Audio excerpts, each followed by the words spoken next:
It's been an absolutely sumptuous weekend of football. Scorecard here is back on your screens. My name is Benjamin Nketia. You out there watching us from wherever in the country, from around the continent, and indeed from around the world, welcome to your one-stop shop for all highlights and analysis as far as the game of football is concerned. Now, this weekend, a lot of really good action has been happening. Ghana's Black Queens have been in action against Namibia. They managed to beat their Namibian counterpart, so they have a return leg to play, and then it's through to the AFCON for the women, or the ALCON as they call it. And then also on the local scene, you had Dreams FC and Mediama Sporting Club competing in the CAF Champions League and the CAF Confed Cup group phases. Both got wins on the board, so really good stuff for Ghanaian clubs. In the PL, all the action and all the juice was at that game between Manchester City and Tottenham. Simon Hooper made himself the centre man for a reason. So a lot to chew on this particular game week, and we'll bring you some on-screen analysis as well. So let's take a quick turnaround. When we come back, I'll introduce my guests. We'll start talking. Welcome back to Scorecard here on Citi TV. Two of my good friends are in studio with me. First up is Yao Jamie. Yao, what's up? Welcome to the show. Thank you very much, Ben. Where have you been? What's up? What's the weekend been like? The weekend has been good. The weekend has been very good. Loads of goals to chew on, loads of goals to enjoy. I know we touched on the Liverpool game. Yeah, that game had a lot of wonderful goals, and I really enjoyed that one. So, yeah, it's been a good weekend of football, good weekend of sports in general. Coach, how's your weekend been? I've been fantastic. I'm surprised. I'll say his weekend has been good. His team is all over the place in sixes and sevens, not having any decent shot on target until the 80-something minute. Since I decided to step aside, look, I've had a fantastic weekend. You're good, eh? Extremely very good. I'm good, man. I'm good. I'm good. Extra good.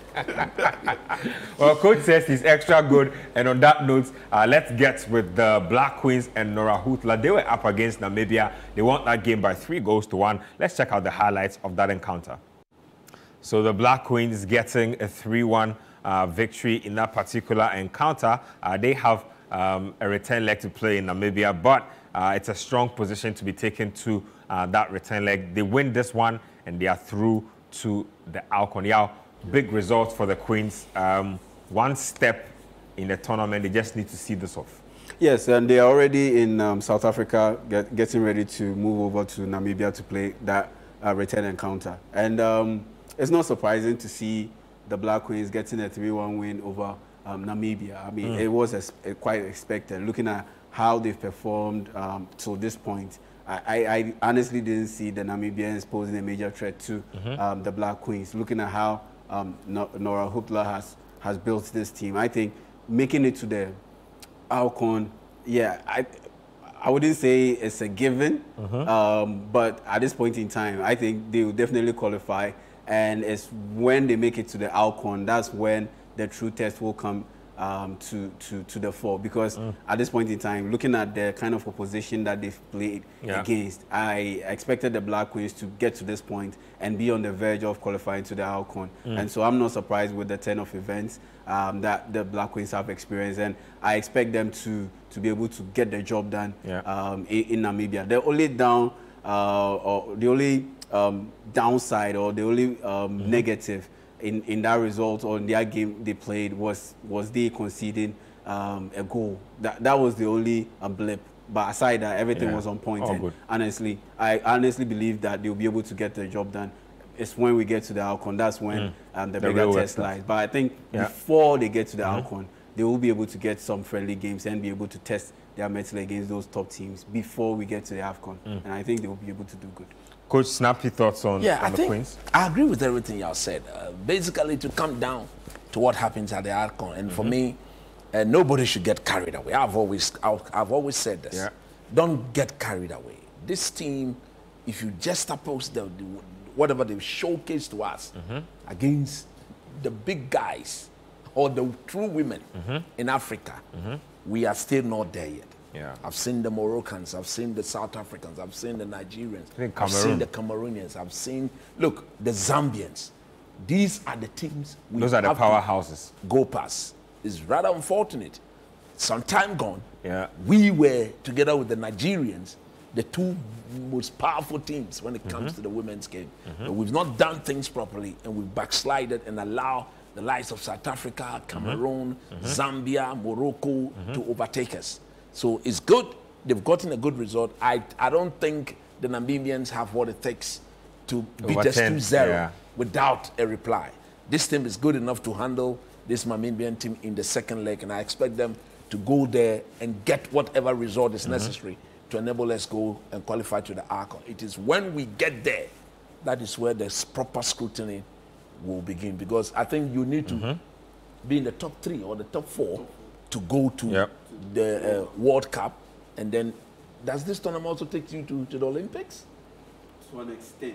The AFCON, does it take you to the Olympics? Then, there's an Olympic qualifiers going on separately. Separately. Okay, then look, there's everything to play for, because we cannot afford not to be at the next Women's World Cup. The last edition, we didn't qualify. Yeah, we didn't qualify. We didn't qualify to the last edition. And the 2018 edition... It's been actually a struggle, really. The 20 edition that was held in Ghana, we didn't make it out of the group stage. So once we make that step, or get that step in qualifying to the AFCON, the next target would be to qualify beyond the group stage. And I think once they take it step by step, I think it's reachable. They are reachable goals. Well, let's get to the CAF competitions. Ghanaian clubs did really well over the weekend. First off, we start off with Midiama Sporting Club. They took on Belouizdad. It was a difficult game because they had just come from a 3-0 thrashing from El Ali, and then Dreams FC were up against Rivers from Nigeria. Let's get back-to-back highlights of those 2 games, CAF Champions League and then the CAF Confed Cup.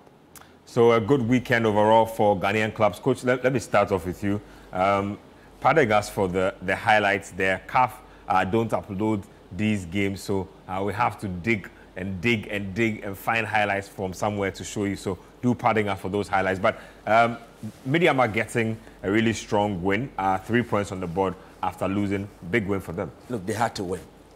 They had to win, because having lost against El Ali in Egypt about a week ago, you come to your home and you needed to put yourself back on track. It was so imperative that they had to win the game. And for me, like I did say on Sports Panorama on Friday, I was so impressed with the manner in which the coach kept believing. Well, when your team is at that crucial stage, 1-1, 90th minute, the injury time is shown to everybody. The tendency of the boys just giving up and say, come on, we were just not good enough to get a win, can easily set in. But if you look at Mr. Adote, Coach Adote, the manner in which he's kept driving them forward, telling them to keep pushing. You could see when the goal finally came, every member on the technical bench just went to embrace it. That is what, as a coach, you should be showing, or you should be getting your players to believe in. I was so much happy. But look, truth be told too, they've got a lot of work to do. Defensively, I think that penalty was a bad giveaway. The manner in which the Algerian player went through 3 Midiama players, 3, 1, 2, 3, and then he got fouled. That cannot be the norm. That has to stop, because in the very difficult away games, you are going to be given one penalty away after the next, and that is going to be very, very disastrous. On the part of Dreams FC, again, they had to win, because they've also lost their first game away from home, and the fact that you are playing back-to-back home games is a clear indication that if you can get a possible 6 points from all your home games and figure out how a to way get draws. Get one draw of the remaining 2 away games, and then it means you are home and dry. Look, I said, and I'll repeat, Midiama will not win the Champions League. Dreams FC will also not win the Confed Cup. But what they need to do is to ensure that they leave a legacy that they will be proud of, that could serve as a motivation to every Ghanaian team who are willing and believing that, look, our league, if made competitive, we can go out there and compete with the very best on the continent of Africa. So we want to, I think, the coming week they're playing again, because I'm told that next week, both Midiama and Dreams FC, the 2 of them play home again. Go get us another 3 points. Make it 6 out of 6 at home. And then the opponent that they'll be facing is the one they are going to play in the next away game. Find a way, because you would have beaten them here in Ghana. Go there, find a way of not getting yourself beat. If we can go there and not get beat, then of course, we are most likely to see a Ghanaian team in the quarterfinals of the champion. And that would be a huge, huge act. Because the last time a Ghanaian team was here, that was in 2018 when Kumanse Asante Kotoko, under the normalization committee, being coached by Coach Sika Kono, got to the group stage of the Comfort Cup. So far, so good. Get us another 3 points this coming weekend, and then we'll begin to galvanize the support here in Ghana to see you through to the knockout stages. Yeah, quick thoughts on Dreams FC. They were also up against Rivers, winning that game. Close game, but in the end, 3 points. Yeah, straightforward. Need to win, because at the end of the day, they lost 3-0 to Club Africain all the way in Tunisia. And so if they had missed out on a win, even if they had recorded a draw or had missed out on a win entirely, that would have been, what, 1 out of a possible 6 or 0 out of a possible 6. And that would have spelled doom for their chances of qualifying to the semi-final stage of the Comfort Cup. And Midiama and Dreams, they are in uncharted territory, because this is their first time competing at this stage of the competition, of the African club competitions. And so any win is a big deal for them. It's a historic result for them. And the only downside to Dreams FC performance was they taking a 2-goal lead and allowing Rivers to get a goal late. Because at this point in time, they are ranked third in the group, and they are ranked behind Rivers, who also have 3 points. These goals matter. The goal difference, it definitely matters. And so if you are playing at home and you have established a 2-goal lead, I mean, letting one slip late in the game, might come back to bite you. Yeah, it might end up being the result that prevents you from qualifying to the next stage. And for me, that was the only downer in their performance. And it's the same thing that happened in the Midiama game. Having 3 defenders just back of the midfield and allow him to weave in between them. It was more or less like watching the Black Stars play against Madagascar all over again. And looking at how they considered that goal. And so for me, those were the only sides to their performance. But aside that, both were quite impressive. Well, impressive. Dreams FC, Midiama Sporting Club, both getting wins. We'll have the text and WhatsApp lines on your screens there, so you can text us from wherever you are, from around the country, from around the continent, and from around the world. Text into Scorecard. We'll be too happy to read out your thoughts. Let's take a quick break here. When we come back, we'll head to Europe, because the Premier League been absolutely scintillating this weekend. So let's take a quick turnaround. Don't go anywhere. Stay with us here on Scorecard. We'll be right back. Welcome back to Scorecard here on Citi TV. Let's now get to some European stuff. Let's start off with England and start off at the Emirates, where Arsenal Football Club were up against Wolverhampton Wanderers. A game that looked like a walk in the park from the first 10 minutes, ended up becoming a struggle, and they ended up limping to the finish line. 3 points nonetheless, still top of the table. Let's check out the highlights of that one. So Edin Ketia and Gabriel Martinelli both hitting the post. Arsenal are still getting their 3 points. Top of the table still, so good times for them. Coach, big win for Mikel Arteta and his team. They limped towards the finish line, but you take it. Very, very big win. Look, at this stage of the season, if you are an Arsenal, a Liverpool, a Man City, you should truly not worry about how you win the games. All you should be concerned about is the fact that you are winning football games. In the case of Arsenal, I think they were very steady, they were very efficient, they knew what they had to do. And tactically, they were so spot on with their off-the-ball movement. And if you look at the 2 goals they scored, it clearly replicated what Mikel Arteta as a manager is all about. Let's believe in our way of doing it. Let's pass it around. Be patient in the build-up. See, in a game of football, when you are used to possessing the ball, the only way you can further strengthen that is when there's lots of off-the-ball movement by your players who don't have the ball. What they do is they simply create more options for the one in possession of the ball. And Arsenal are proven to be that team. But look, let me highlight on the importance of Declan Rice. It is looking like the sort of a party tag of team, which a team that couldn't live without Thomas Partey. They are transitioning out of it. Is beginning to live without him now. That can only go to reduce the Ghanaian impact on the setup of Arsenal. So I'm not surprised They are actually looking at moving it on. Yeah, it's because I think Partey will be gone from Arsenal 1 year tops. Exactly, and it is because of the impact that Declan Rice has given to this team. Would I sell Partey if I'm the one in charge? I will not sell him in January, maybe in the summer. Because what you don't want to know, now that he's injured, Declan Rice is holding the fort. Should Declan Rice get injured, Partey can come and see you to the finish line. If you can get the two of them fit at the business end of the season, where Arsenal now will be under pressure to keep their lead, because we saw what happened to them last season, where they led for a long time, only to fall short when it matters most. So Arsenal are proven to be that team. Again, if Mikel Arteta can go into the market and get a renowned goal scorer, I think it will make them favorite to dethrone Man City. The difference between this Arsenal team and Man City has to do with the finishing power of the two teams. Man City have got Alvarez, they've got Doku, they've got Erling Haaland, there's Phil Foden, who is equally contributing his fair share of goals. If you look at the Arsenal setup, the two strikers, how many goals have Gabriel Jesus scored all season? 1. In the league. In the league. Yeah, okay. And then if we come to Nketiah, I think 6. Yeah.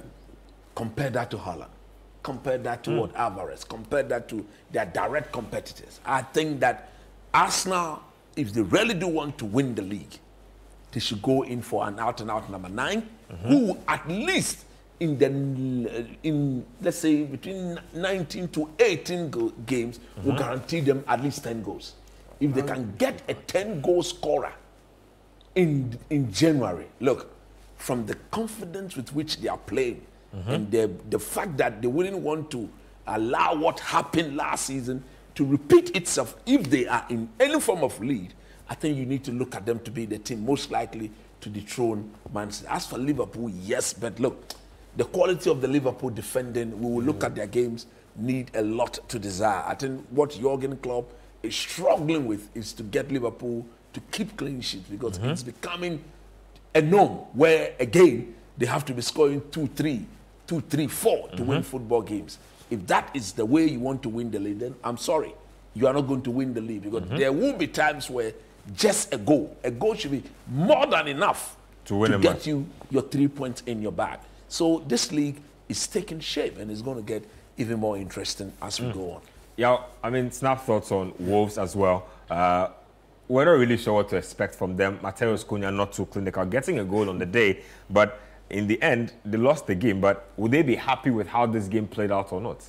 Oh, they would be happy, and actually, they should be happy with the way their season has gone so far in terms of performance. In terms of results, not so much, because there have been several games where they deserve to win and get all 3 points, but they end up losing those games, or at best, they end up getting a draw or 2 in there. And so for me, their performance, just like it has been for the most part of the season, it's pretty impressive, especially looking at the kind of talents that Gary O'Neill has to work with. I think their performance has been on point. It's just that their wastefulness in front of goal, particularly from a guy like Mateus Cunha, from the likes of Neto, they don't score too many goals in there. And so that has been their bane, their biggest bane. But in terms of their performance, overall commitment, overall performance, in terms of matching up against the big boys, matching up against teams in their ilk or in their realm,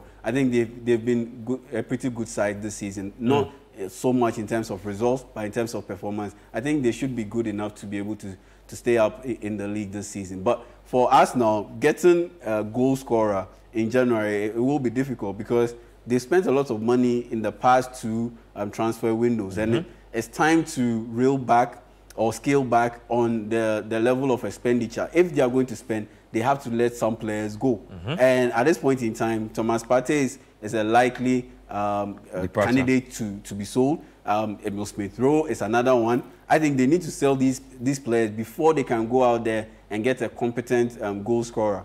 Even a guy like Serhou Guirassy, who is doing so well for Stuttgart in the Bundesliga, he has a discount price of £17 million, but £17 million, Arsenal needs to sell some players, at least one player before they can get mid-season. I'm not exactly. sure. So in order to get them to let him go, you need to pay a little bit over over the odds to be able to get him. That's his the trade clause. If you want to trigger the trade clause, you have to pay 70 million pounds, and a lot of teams can pay 70 million pounds for Seru Guirassy. So you need to go a little bit over that 70 million pounds to get past those other teams, the PT teams, to get the signature of a guy like Seru Guirassy to be able to come in and complement your goal scoring options.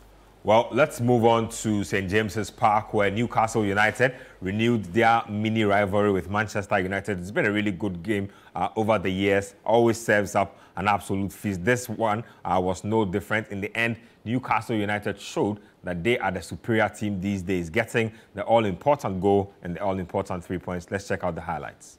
So in the end, it was Anthony Gordon with the all-important goal to hand Newcastle United all the 3 points. Kieran Trippier hitting the bar to point with a sumptuous free kick. In the end, he supplied the assist for the goal. Coach Christopher Nimley will take us to the touchscreen and show us exactly where United fell short in the build-up to that goal. Coach, just take us away as far as this particular sequence is concerned. Where is the fault and who is at fault for this particular goal? Yes, okay, so before I actually rolled the screen for the clip to flow, what I really wanted to point out is the fact that in this game, United needed to match the physicality of Newcastle, because eventually the goal came as a result of a mismatch. We did the game on radio and I was so much emphatic that, yes, Garnacho is young, he's enterprising, he's looking really good. But against Kieran Trippier, all day, Kieran Trippier simply showed proper experience. In the physical battle, the young man Garnacho was no match. Before, again, a highlight. When I start playing this thing, you realize that Luke Shaw, with all his experience, should have known better. He should have seen that Garnacho pass was not there to be made. It was a forced pass when the young man was not in the better position to receive the ball. So per the pressing of Newcastle, which the clip again is going to show, Luke Shaw should have gone long. So let's watch this. So as the game play, this was the play. But before, let's see through this, and then when the replays start going, then I'll point it out to you better. So now let's pause it here. Let it go. Again, it will come. I think they'll repeat it again. Okay, it is not that clear here, so let me just bring it back a little bit. And then, yes, I think I'll have to pause it here. Now, no. Let go. You can play from there. And then, yes, this is where I want to pause it. Good. Now, this is where it matters most. If I pick my highlighter here, and I highlight the movement of the... I highlight... 1 minute. There you go. Right. That. Good. Look at the shape of the Manchester United defenders. Look at that. That is Dalot. This is Maguire. This is Luke Shaw. He eventually had the ball. So he gave a wrong pass to Garnacho. Now look at the shape. Wan-Bissaka, as we speak, was completely not in focus. At this stage, you couldn't see Wan-Bissaka. You couldn't see Gordon, who eventually planted the ball in the back of them. You couldn't see any of them. So when you roll this again, Newcastle, very smart. There is Wan-Bissaka. Look at Wan-Bissaka. Clearly, he didn't know the whereabouts of Gordon. Gordon had lost him before he came into the picture. You don't fault him. Because of the bad shape of the Manchester United backline, you cannot fault Wan-Bissaka. But once the ball went wide, that was where now he was anticipating, where is Gordon, where is Gordon? But Gordon too was very smart. He came from the blind side of Wan-Bissaka. He didn't present himself to Wan-Bissaka. He came from Wan-Bissaka left-hand side. That completely meant that Wan-Bissaka, thinking that he would be coming from this end, he was at his back. That is what you need to do if you are a center forward. You should not just present yourself to the defenders to be dealt with. Let's see this to the end. It will be repeated. Fantastic finish. There you go. Wan-Bissaka, he kept his eye on the ball. You can't fault him. Because, again, tactically, if I'm the one analyzing this, it is Luke Shaw that I'll be blaming. Because the main sequence started from the giveaway. Newcastle were so spot on in their press. Let's just play it for the last time, then we go back. There you go. Garnacho losing the ball. Isaac picks it up, draws the attention of everybody. Look at Wan-Bissaka. By the time he realized Gordon was gone. And in the game of football, this is perfect. You see, this is where I highlighted the bad defensive shape of the Manchester United. Look at the space here. Too huge a space. Too huge. And at this point, even hold on. That's right. At this point, you have 2 Newcastle players who can basically even run into across. Space. Yep. You see, what Newcastle actually did, they were going man to man whenever Man United had the ball. Unlike United, they were going space to man.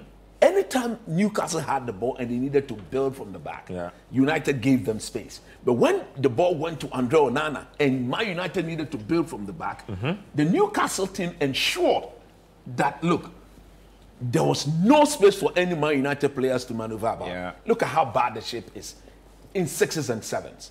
So if you are a Ten Hag, you should be worried. Again, another thing that they highlight here is not showing is the lack of options. Let me just pause it because everything needed. Is the lack of option given to Luke Shaw when he had the ball. Luke Shaw, when he received the ball to Onana, got pressed. Kobe Menu, look, he's a fantastic young chap. He's going to come good. But physically, he was not up for it.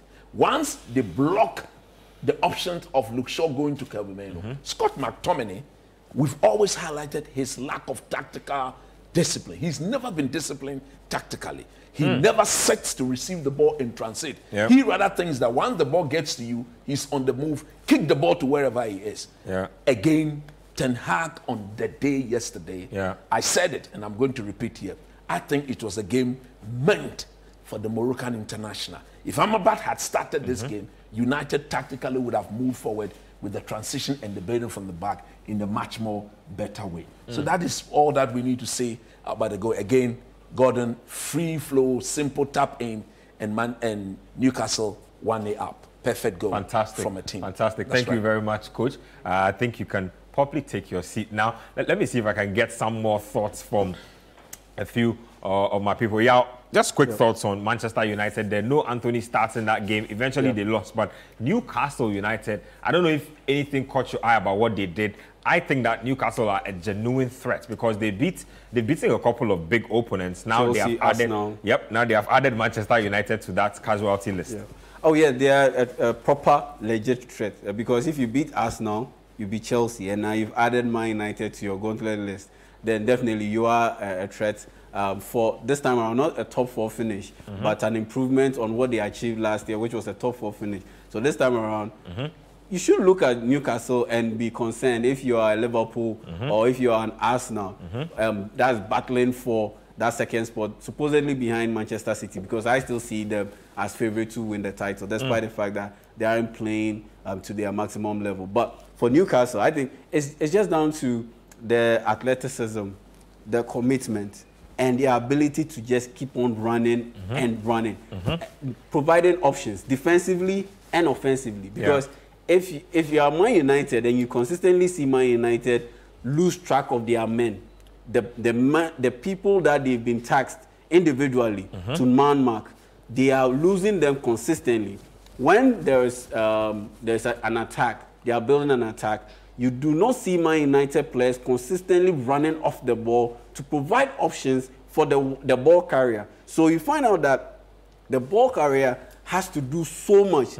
Either he has to outpace the opponent or try some magic trick. That's one of the reasons why you have Marcus Rashford consistently hanging on to the ball for way too long a time. And for the most part, he ends up losing it because there aren't too many options for him to give it to. And so for me, that's what is really, really hurting Man United. And the fullbacks, how many times have we not seen Man United fullbacks consistently sleep on the job?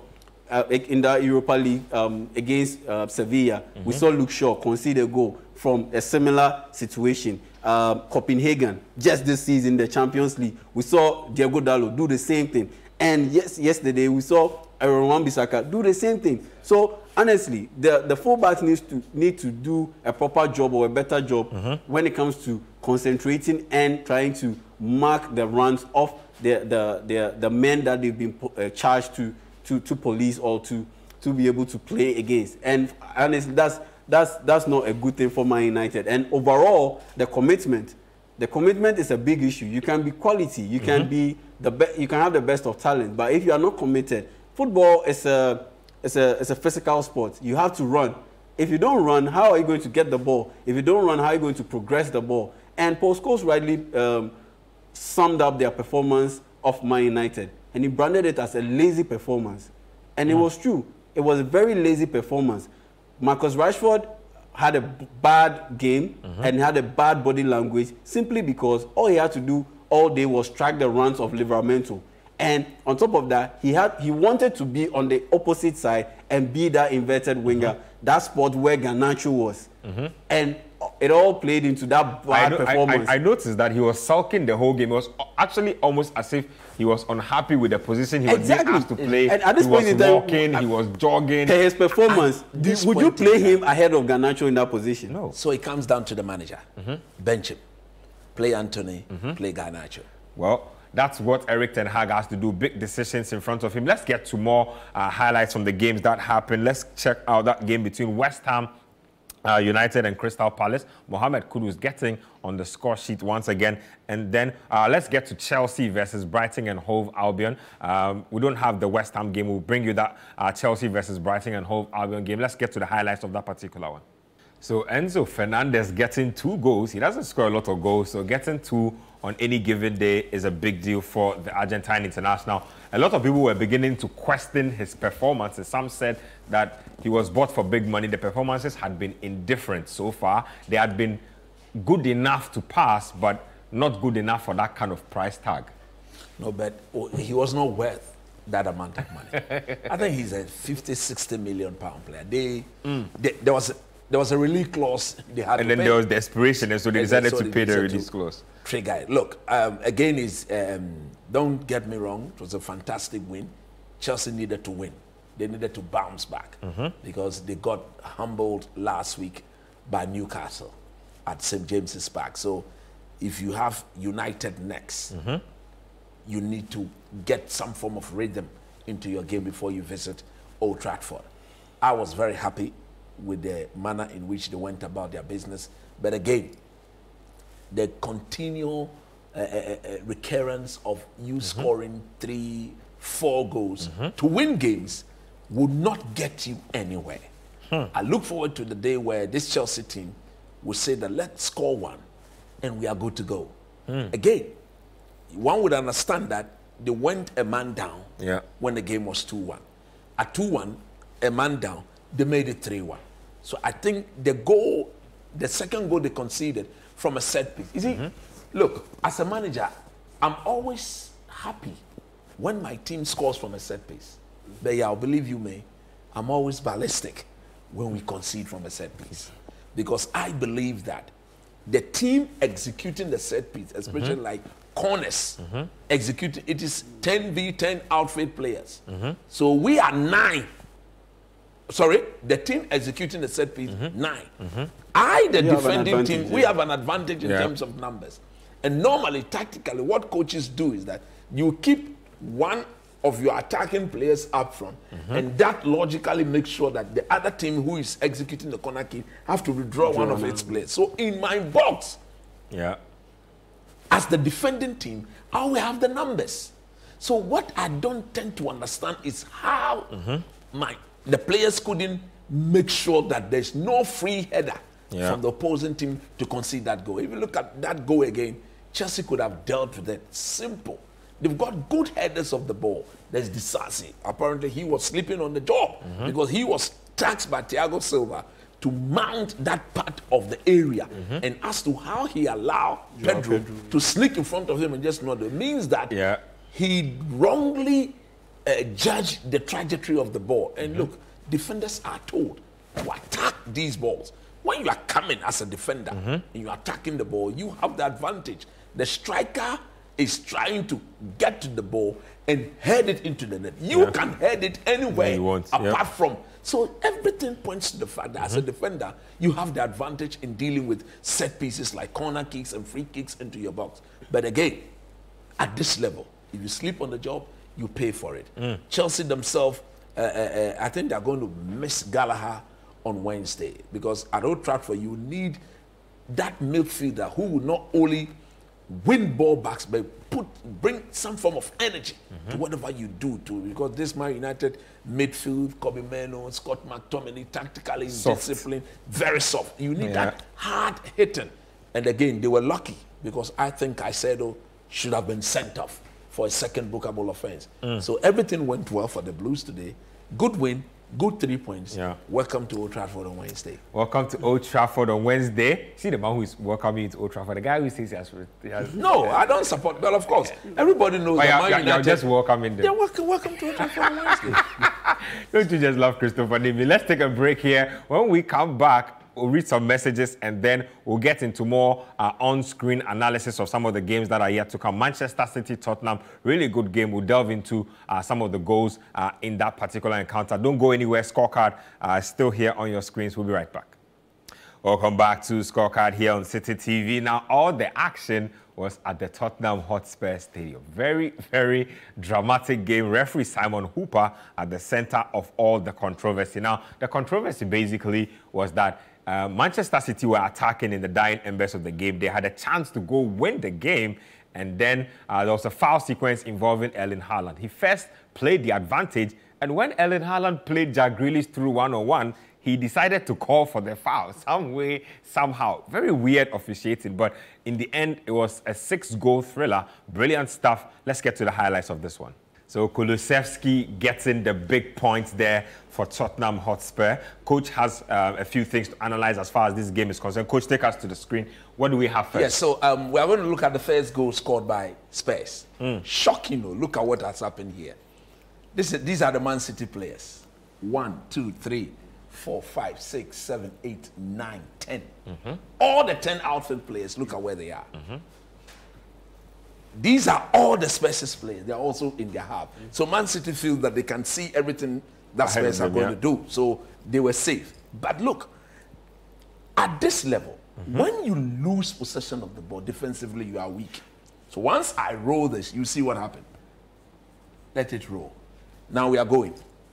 You see the corner goes in there. No, I wanted the Man City. I wanted the Spurs' first goal. Let me go back and see if I can get that one. Wait, okay, that is the song one. Yeah. This is the one I wanted to talk about. Good. Good. Okay, so yeah, it was on a corner kick. Again, look at the Man City players. 1, 2, 3, 4, 5, 6, 7, 8, 9, 10. All of them, more or less in the final attacking third. Yeah. Now, if you position yourself like that, simply because your opponents have brought every 10 player into their box, you are safe, but you are not safe.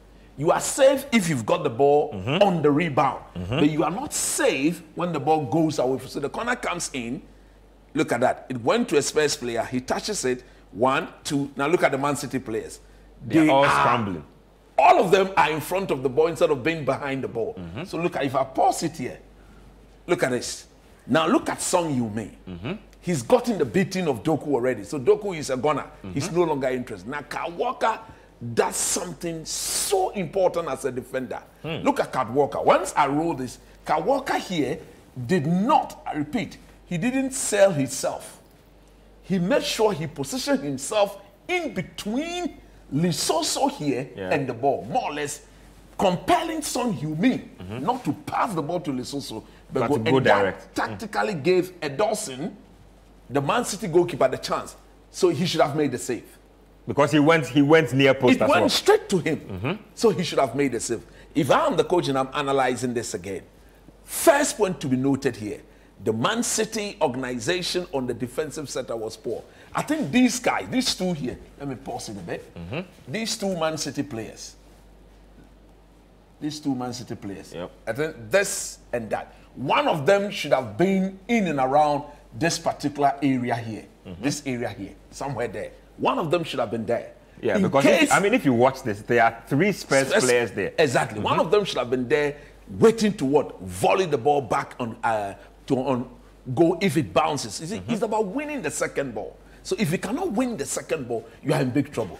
Man City didn't win it there. And the moment the transition took place, you could clearly see them struggling. Look at that. It is all the Spurs players are doing is that they are on the move. They are gone. So again, I want to highlight the importance of Kyle Walker. Let me pause it there again. Look at what he does. He more or less put himself in between and made sure that Son Heung-min will not see this pass. When I'm talking about this particular pass here, Son Heung-min will not see that pass. Because if Son had attempted the pass, Kyle Walker would have blocked it. Or this incoming Man City player would have taken care of that. So he did everything to give the goalkeeper the advantage. And look, that was kindergarten on the part of Ederson.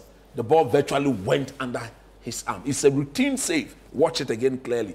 This will point out Son had the beating of Doku. It went. Look at it. Ederson, that is a routine save all day. I feel like he's caught in two minds. So there's a part of him that thinks that Son might look for the cutback eventually. So just do your job. Do your job. His position was right.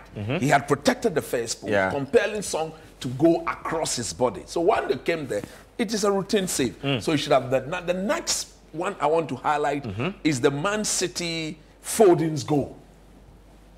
We are not going to talk through all the goals. The Man City Foden's goal. Let's play that. Yeah.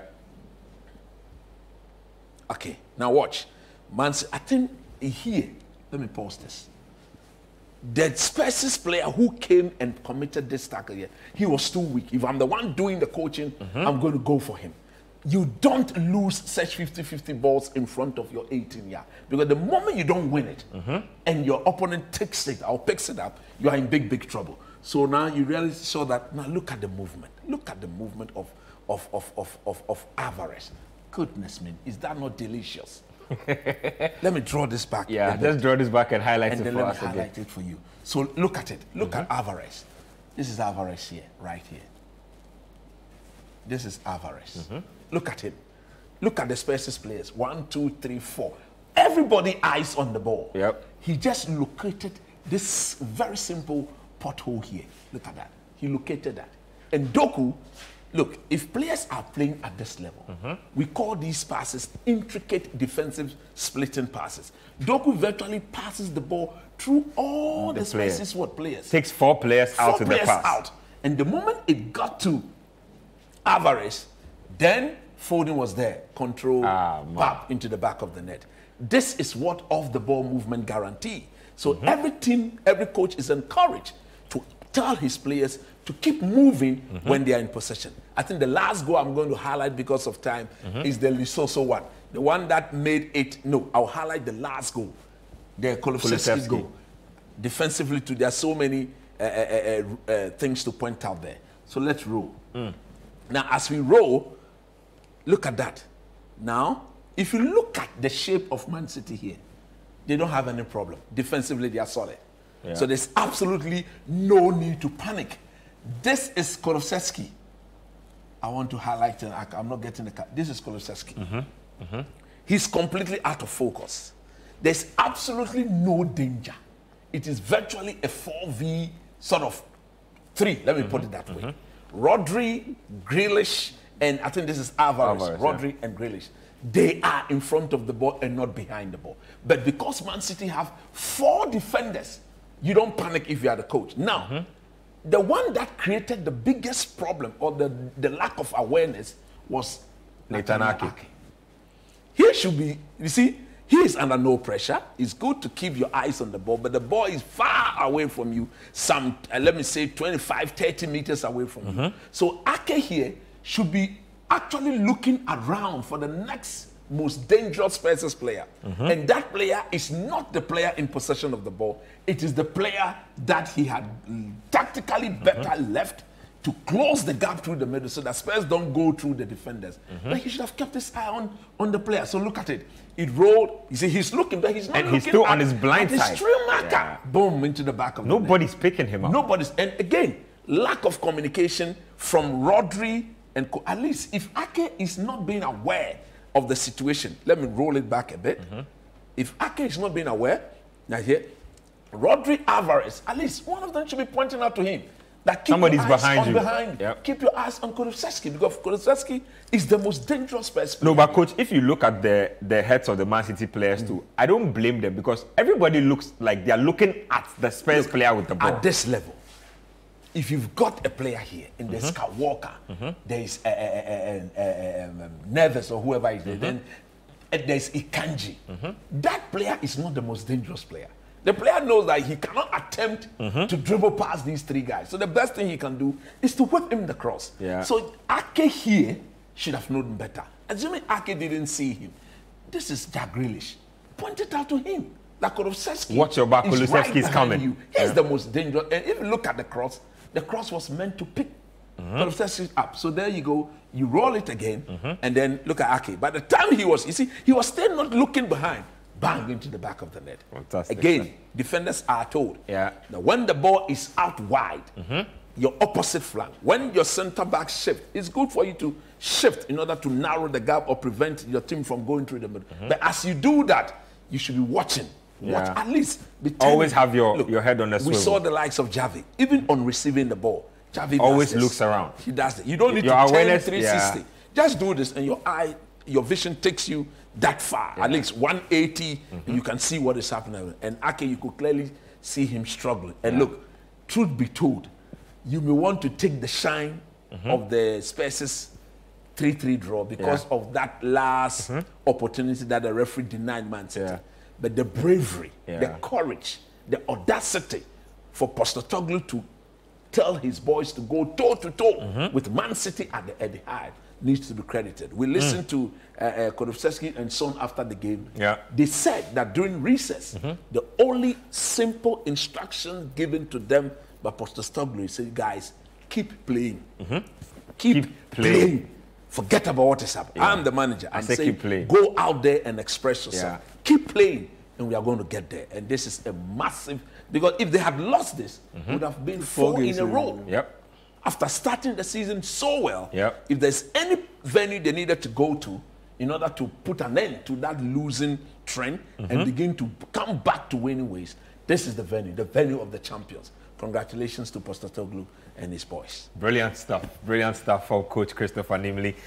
Just taking us through the tactical screen there on what went wrong, how the goals were scored and whatnot. Lovely stuff. Let me read a few of your messages that have been coming in. I'll take some thoughts from you, and then we'll get some more highlights in the bag. So this one is Ronaldo's son. It says, please, is there any confirmation if Man United players take part in training sessions? I watched almost every PL game this weekend, and it's only with United I can see the players look disinterested. They are playing with no motivation, no determination, and on top of that, they act arrogantly. How can players like Maguire, Dalot, McTominay, Martial, Lindelof, and Rashford be starting in any serious club in 2023? I can't wait for every single one of them to be shipped out. It looks like you'll be waiting for a really long time. This one is from Evans from Spintex. Evans from Spintex says, Citi Sports is the best. Seeing coach analyzing on the screen is the best thing I've seen today. My team and coach's team, Chelsea, may have 99 problems, but beating Brighton isn't one. I don't have a team. They say you are still part of them. This one here is from Adote from Tema. Says, good evening, Scorecard panelists, and to Coach Christopher Nimley. Always enjoy listening to you guys. On Wednesday, Chelsea will be hoping to add Man U to their Christmas shopping list. Interesting thoughts there. Kweku from La Paz says that Arsenal like playing too much textbook games. I don't like them making too many unnecessary passes. Kili Kwame from Adenta says, I don't think that second yellow to Gallagher was the right call. He made a risky but good tackle and won the ball. EPL should talk to their referees because this season's officiating in some games has been very poor. Lots of cards and the game is becoming too soft. This one here says, good evening, Abubakar Kadir with this one. I want to know why I don't...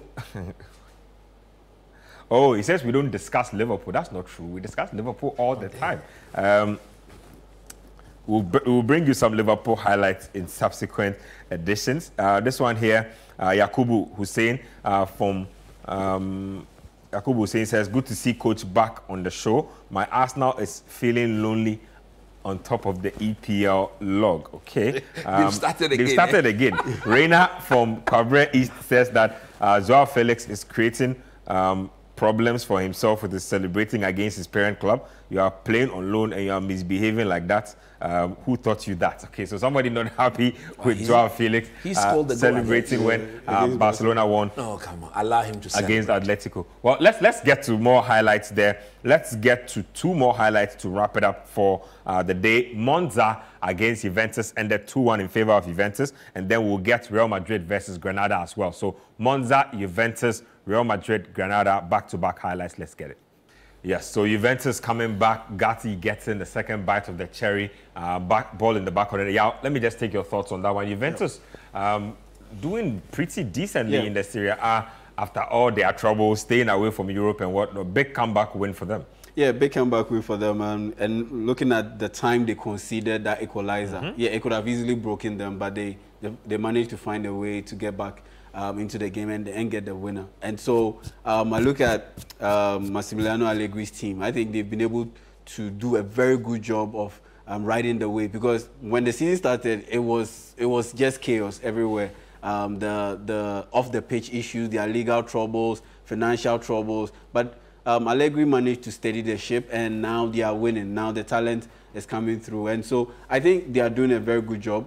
Looking at how Napoli is stuttering towards, stuttering throughout the season, I think it gives Juventus the chance to be able to end up finishing in second place behind Inter Milan. I think Inter Milan is the best team in Italy, and I see them winning the title. But for Juventus, making it to the top 4. Making it possibly to the on the table now. Making it possibly 2 points behind Inter. Yeah, making it possibly to the top 2. I honestly believe it's probably it should be Massimiliano Allegri's biggest achievement, despite the fact that he's won all those Scudetto titles and Coppa Italia titles. Looking at the circumstances that he's dealing with right now, should they be able to maintain this kind of form and finish maybe in second place, or maybe surprisingly, shockingly end up winning the Serie A title? Yeah, I think that would be his biggest achievement till date. Coach, you get the final word. I don't know if you want to talk about Madrid or Juventus. Yeah, I think I just have a quick comment on them. I think Barcelona are not matching them the way we thought they will. And Barca are limping through games. They just won 1-0 against Atletico. But there's this team, the new boys. What is that? Girona. They are tied on points with Real Madrid. Their money. But look, Man City's team in Spain. It will come down to the quality, and I think the shared difference or the clear difference in class will be the difference. I expect Real Madrid to go all the way and win the league. They've already qualified for the next round of the Champions League, and therefore, after the next round of March, before the Champions League actually resumes, I think somewhere next year, that is where I think the gap. Now there'll be total focus on the league, and it will come down to that. The Real may pick them. Let me finish up the show today with a few of your messages. This one here says, "Good evening to you all. Tell all EPL teams and let them know that for the past 20 years, the most successful club in England is Chelsea. It's just a matter of time." That's what he says. This one is from Darlington from Achimota. Says, "I'm a proud citizen and I feel embarrassed today. That referee must be banned." This one here says that Sherry from Tama Community 2. Yes, I always enjoy Scorecard if United lose, and I'm inside my kiosk waiting to enjoy Scorecard. I want to ask Coach the reason why Amrabat always starts on the bench. Thanks to Son for scoring a brace today. I think I've read these messages already as things stand now. Thank you very much, Coach Christopher Nimley. Thank you, Yaya Jamie. Thank you to all of you who tuned in there to watch Scorecard and also sent us messages as well. Subsequently, we'll be getting you a lot more of these on-screen analysis from Coach Christopher Nimley, just so you get a deeper understanding of the game. Same time next week, you know where to find us.